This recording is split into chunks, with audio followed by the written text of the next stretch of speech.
आणि सगळ्यात लाडका शहाजी बापू पाटील। आपला शहाजी बापू अस्सल रांगडा गडी आहे। काय ती भाषा, काय ते डायलॉग, सगळं एकदम ओके।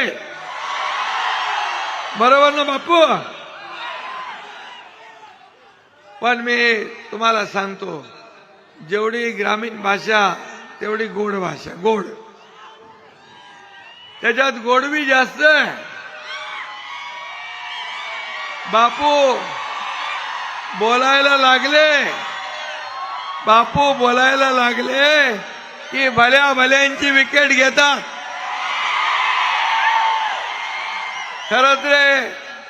खरं तर ते आपल्या टीमचे महेंद्र धोनी आहेत।